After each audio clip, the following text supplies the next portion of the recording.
हम देख रहे हैं कि पीटीआई के लिए जो है वो घेरा तंग होता जा रहा है और फैसले पे फैसला आता जा रहा है, इनको सजाएं सुनाई जा रही हैं। अब आप क्या समझते हैं, अपील करने के बाद कोई रिलीफ मिल सकता है इनको?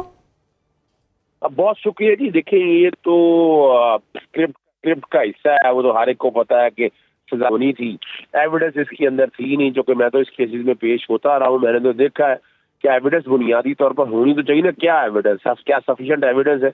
सबसे जो अहम एलिमेंट है इसमें वो क्रिमिनल कंस्पिरेसी के हवाले से अभी खुद ही केस इतना कमजोर हो गया। जब शाह महमूद कुरैशी साहब को आप बरी कर देंगे और बाकी मुलजमान को, मिसाल के तौर पर उमर सरफराज चीमा वहां मौजूद नहीं था, फिर आ जाए अपना बाकी लोगों को अगर आप सामने उठाकर देखें तो बहुत बड़ी क्लैरिटी है कि डिफरेंस ऑफ ओपिनियन बहुत ज्यादा तजादात इसके अंदर है। और अपील में ये सेटिस्फाइड हो जाए ना। इससे पहले आपको बता, कोर्टों के ट्रायल हुए, कोर्टों के ट्रायल में भी इनसफिशिएंट एविडेंस थी, उसके बावजूद सजाएं सुनाएंगी। वो चैलेंज हुआ था। चैलेंज होने के बाद अगर हुकूमत वाकई सारे मामलों में चाहती थी कि हालात और वाकयात बिल्कुल ठीक आ जाए, जब सुप्रीम कोर्ट के एपेलेट बेंच ने अपील का राइट दे दिया था, 45 दिनों के अंदर अपील का राइट फराहम करना था, आज तक वो अपील का राइट दे नहीं सके। वजह थी कि वहां से बहुत सी चीजें सामने आनी थी। तो ये 9 मई के फैसले इसीलिए बताए गए हैं कि ताकि वो जो कमी है वो पूरी हो सके। लेकिन इसमें 3-4 जो बड़े अहम जो बात है ना, वो समझने वाले हैं। एक तो क्रिमिनल कंस्पिरेसी के हवाले से ये बताया गया कि मेज के नीचे लोग थे, वो मौजूद थे, वो जो गवाहियां दी, 4 मुख्तलिफ वर्जन आए थे इस सारे केस को अगर उठाकर देखें आप। कि मिसाल के तौर पर पहला वर्जन ये आया कि जनाब FIR तो होगी, क्रिमिनल कंस्पिरेसी सामने थी, कुछ लोग वादा माफ गवाह बन गए। फिर आया कि जनाब वो कुछ ऐसे लोग थे कि जिन्होंने जनाब सरेंडर कर दिया। फिर तीसरे सेट में ऐसे लोग आए कि जो बीच में नहीं थे लेकिन प्रेस कॉन्फ्रेंस या बाकी चीजें की उसके अंदर से निकल गए। चौथे सेट के अंदर ये आया था कि जनाब वो मेज के नीचे कुछ लोग थे जिन्होंने सारा मामला देखा। इसमें जो बराह रास्त कसूरवार है, जिन्होंने ये बाकायदा गाड़ियां जलाई है या हमलावर को तो सजा देनी चाहिए, इसमें तो कोई शक नहीं है। लेकिन जहां तक पाकिस्तान तहरीक इंसाफ के लोगों को जिनको दिया वो इनसफिशिएंट एविडेंस है, वो तजादात बहुत ज्यादा है। Right to fair trial and due process of law की वायलेशन हुई है।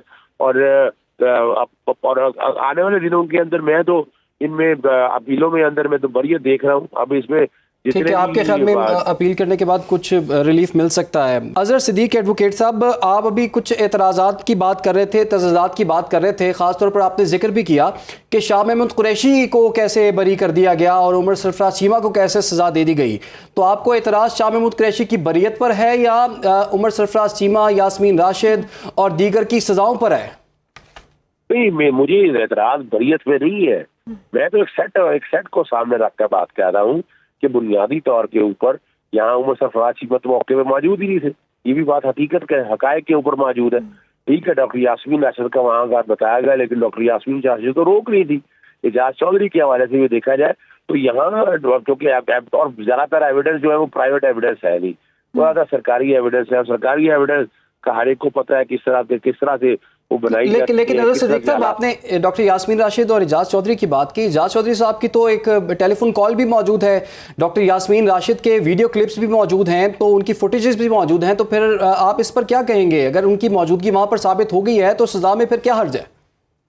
सर वाकई वहां पर मौजूदगी किसी अपना ऑफेंस को कलेक्ट करना है ना, वहाँ मौजूदगी किस लिए थी वो तो रुकती रही है। वीडियो भी देखी, टेलीफोन कॉल का जब पता नहीं फोरेंसिक हुआ है, फोरेंसिक होकर फिर सामने आना था, तब पता चलना था कि फोरेंसिक हो गया है, चीजें हकायक सारे सामने आ गए।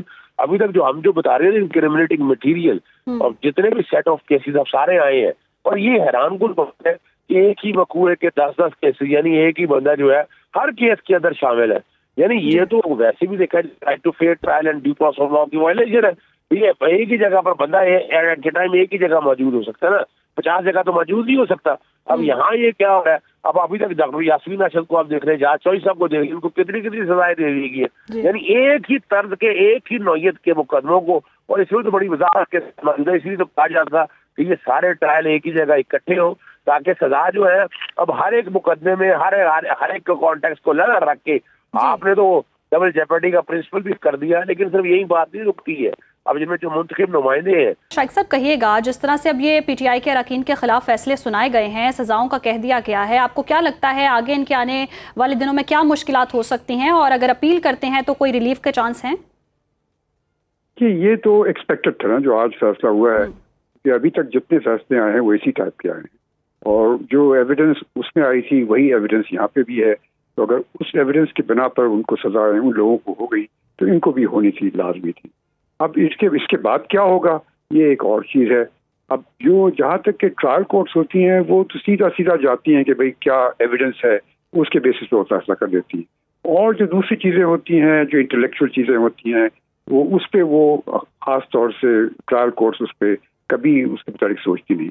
लेकिन जब ये अब अपील में जाएंगे, सारे के सारे अपील में जाएंगे, यकीनन अपील में जाएंगे तो वहाँ पे जो हाई कोर्ट होगी वो यकीनन उसमें और भी दूसरे जो लोग इनके अपने व्यूज़ हैं उसको भी कंसिडर करेगी कि उसमें कितनी फादियत है। तो अगर वो इस नतीजे में पहुँच गई कि भाई इस पे ये फैसला सही नहीं था, तो अगर तो वो उसको अपील को एक्सेप्ट कर लेती हैं और लेकिन कन्विक्शन को सेट असाइड नहीं करती या सस्पेंड नहीं करती, तो उस सूरत में तो कोई फ़ायदा नहीं होगा उनको, क्योंकि अगर कन्विक्शन अपनी जगह रहेगी तो जो ख़तरा है इनको कि ये इनकी जो सीट कैंसिल हो जाएंगी, ये डिस्क्वालीफाई हो जाएंगे, वो ख़तरा अपनी जगह बरकरार रहेगा। तो कन्विक्शन अगर उनको सेट असाइड तो नहीं होगा, लेकिन सस्पेंशन लाजमी है, उसके इम्कानात तो कम नज़र आते हैं। तो मेरे ख्याल में इनको अपीलेट कोर्ट से भी कोई ख़ास फ़ायदा नहीं मिलेगा। शायद सुप्रीम कोर्ट में जाएं तो वहाँ कुछ फ़ायदा हो जाए, लेकिन बाकी तो मुझे नज़र आता है कि उनको कोई ख़ास फ़ायदा नहीं होगा।